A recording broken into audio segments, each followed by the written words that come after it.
Assalamu alaikum wa rahmatullahi wa barakatuhu. Thank you for sending your question in to About Islam.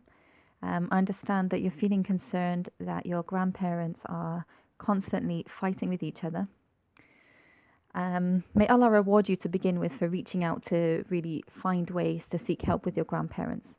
It must be very difficult and very saddening as well to see two of your loved ones always at each other with insults.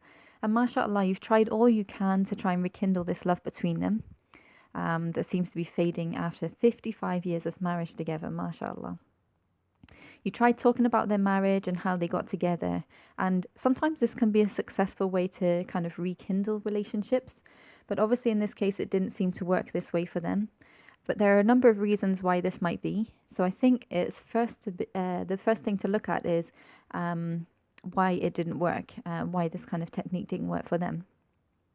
It might be for a start that just reminiscing about their past made them actually saddened by the fact that they're now older and they're no longer able to do all the things that they once used to do. So, for example, your grandfather used to be working, but he's not working anymore. So, for him, it might have made him feel sad because he's thinking about what he used to be able to do and how he used to be able to provide for the family.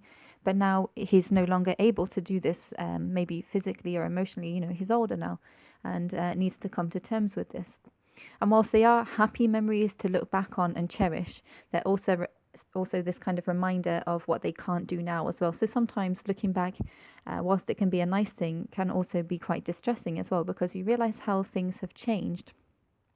So looking at your grandfather as the example, like I just said, he's not working like he used to, not as much as he was. So he's used to having this lifetime spent as the breadwinner of the family, but now he's no longer doing that. And kind of looking back, he's able to kind of really see now that he's not playing that same role that he once did, and maybe that was felt very hurtful to him. That now he has to realize and accept that he's no longer able to do this. And this might lead to some kind of feelings of being incompetent and incapable now, because once he was competent at providing for the family and capable of providing for them, but now he has to accept that he's no longer able to fulfill this role that he once did. He can't work the same hours as he once did and provide for the family in the way he once did as well. And on top of this, he might not just be facing these feelings, maybe of incompetence and incapacity from what he used to be, but he also has all this extra spare time on his hands as well. And this spare time might leave him in a place of wishing that he was working full time again, and maybe perhaps going through this process of mourning for what he once had. So he might therefore be taking the insults that your grandma is giving him more to heart than he would have done previously, because now he doesn't feel like he's living up to this newfound role he has, which is further away from being the breadwinner than he once was. So he obviously needs to understand now that his role is different now, and that's something that happens as we get older, and it's okay. That's just what happens, and we need to accept people like that. And with your grandma being the closest to him, they're living together. Obviously, he's going to be taking it out on her, and likewise she on him as well. And it might be their way of just kind of exerting this power that they once had, but they no longer have. They no longer have these deadlines that they need to keep them stimulated anymore. So this bickering at each other kind of comes to be a way of keeping their minds occupied.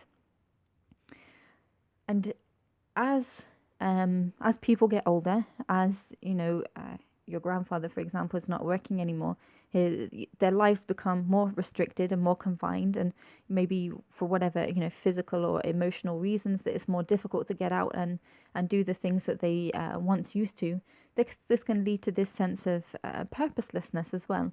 So it might be that sometimes people feel like even negative communication is better than silence and saying nothing.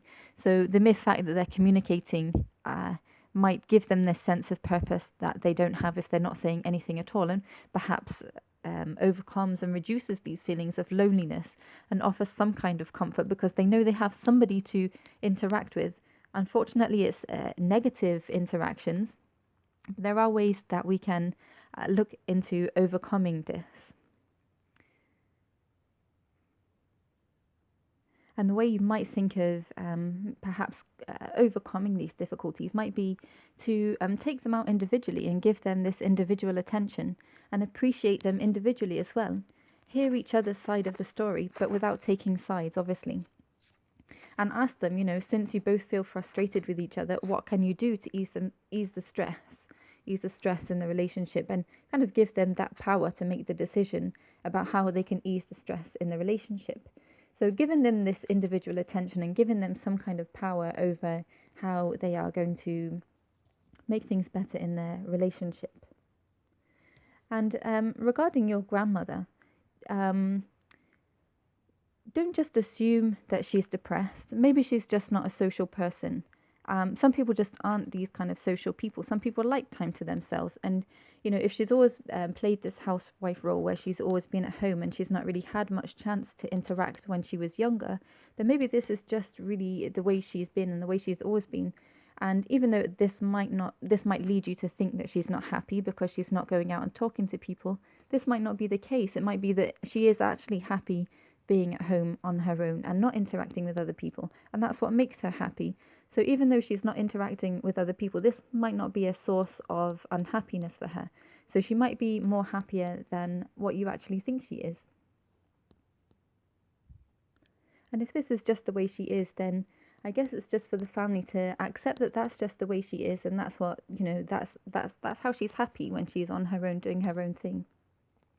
But as for her complaints, if it's just for the intention, like you think it is, then ignore this kind of attention that she's trying to seek. Don't give her the attention for the negative things. And eventually, if it's because she's looking for attention and you're not giving her the attention, then eventually she'll stop seeking your attention because you're not giving it to her anymore.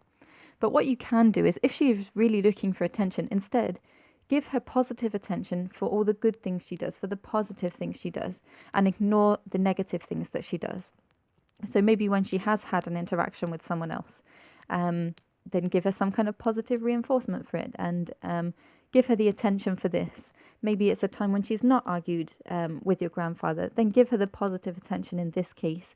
And by getting your attention in these positive ways, then if she's really looking for your attention, then she will continue to behave in this way to get your attention, but this time in a better and more healthy way than getting the attention for the more negative things that she does.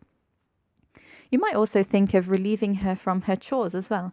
So maybe doing her chores for her so that she doesn't have to as well. Share this duty with your family, even if it might just be for one day a week or a couple of days a week. And just give her this space, give her this time to go out and do something different, to step out of this robot mode that you speak about. Encourage her to do something new during this time when you take over the chores in her house so that she doesn't have to do it. Give her this space to try something new, to try something different, and step out of the robot mode that you speak of that she's been in.